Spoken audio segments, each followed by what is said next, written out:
স্বরূপনগরে বিরোধী শিবিরে বড় ভাঙন, তৃণমূলে যোগ দিলেন শতাধিক কর্মী সমর্থক। মুখ্যমন্ত্রীর জনসভার পরেই কংগ্রেস ও সিপিএম ছেড়ে তৃণমূলে ভিড়, বিধায়ক বীণা মণ্ডলের হাত ধরে যোগদান। স্বরূপনগরের বিরোধী শিবিরে বড়সড় ভাঙনের ছবি সামনে এলো। মুখ্যমন্ত্রীর জনসভা শেষ হওয়ার পরই কংগ্রেস ও সিপিএম ছেড়ে প্রায় 5 শতাধিক কর্মী সমর্থক তৃণমূল কংগ্রেসে যোগদান করেন। স্বরূপনগরের তৃণমূলের নির্বাচনী কার্যালয়ে আনুষ্ঠানিকভাবে এই যোগদান কর্মসূচি অনুষ্ঠিত হয়। স্থানীয় বিধায়ক বীণা মণ্ডলের হাত ধরে দলীয় পতাকা তুলে নেন নতুন সদস্যরা।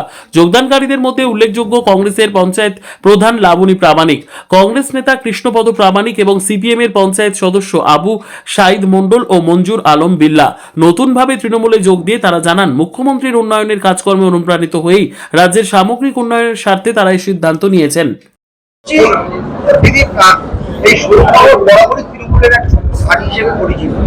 সেখানে দাঁড়িয়ে আজকে যোগ দিল কতজন প্রধান মেম্বার সহ বাঁকড়া গোকুলপুর থেকে প্রায় 400-500 যারা সিপিআই এবং সিপিএম এবং জাতীয় কংগ্রেসে ছিলেন, তারা আজকের আমাদের তৃণমূল কংগ্রেসে যোগদান করলেন। এবং যেহেতু গতকালকে আমাদের মাননীয় মুখ্যমন্ত্রী মমতা বন্দ্যোপাধ্যায় সভা করে গেছেন, সেই সভা থেকে তারা ভীষণভাবে যে মমতা বন্দ্যোপাধ্যায় এত উন্নয়ন করেছেন তার প্রতি অনুপ্রাণিত হয়ে আজকে তারা আমাদের তৃণমূল কংগ্রেসে যোগদান করলেন।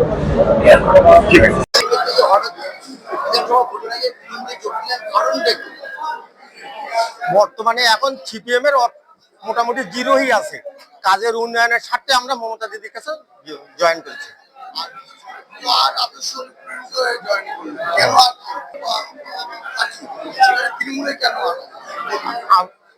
আদর্শ যেটা বলছেন সিপিএম এর, এখন সিপিএম পার্টিটাই থাকছে না, তা কি করে আদর্শ থাকবে? তার আদর্শ কি করে রাখবে? যদি পার্টি না থাকে, জনগণ না থাকে, তাহলে পার্টি কি আদর্শ আছে তার? যার জন্য এখন বর্তমানে কাজের উন্নয়নের স্বার্থে আমরা মমতা ব্যানার্জি হাত শক্ত করতে আমরা তৃণমূলে জয়েন করছি। আপনার নাম? আবু সাইদ মন্ডল। আমাদের রাজ্যের সকলের মা মাননীয় মমতা বন্দ্যোপাধ্যায়ের উন্নয়নের যে ধারা, সেই ধারাটাকে আমরা অক্ষুণ্ণ রাখতে চাইছি এবং তিনি যে আমাদের আরো স্বপ্ন দেখাচ্ছেন, আমাদের দৃঢ় বিশ্বাস সেই স্বপ্ন উনি বাস্তবায়ন করবেন। আসন্ন যে বিধানসভা নির্বাচন, এখানে দ্বিমুখী লড়াই। আমাদের দৃঢ় বিশ্বাস, এই একদিকে ধর্ম নিয়ে রাজনীতি, আর একদিকে সমগ্র জাতি নিয়ে রাজনীতি। আমাদের বিশ্বাস, ধর্ম নিয়ে যারা সুশ্রী দিয়ে রাজনীতি করছে তাদের পরাজয় ঘটবে এবং সাম্প্রদায়িক সকলকে নিয়ে যারা রাজনীতি করছে, মমতা ব্যানার্জি তার মধ্যে অগ্রগণ্য, উনি জয়লাভ করবেন। সেই আশা কামনা রেখেই আমরা জাতীয় কংগ্রেস ছেড়ে আজকে তৃণমূল কংগ্রেসে জয়েন করলাম। আমার নাম কৃষ্ণপদ প্রামাণিক, আমি বাঁকড়া গোকুলপুর গ্রাম পঞ্চায়েতের প্রাক্তন সদস্য। বর্তমান যিনি প্রধান আছেন, আমি ওনার হাজবেন্ড।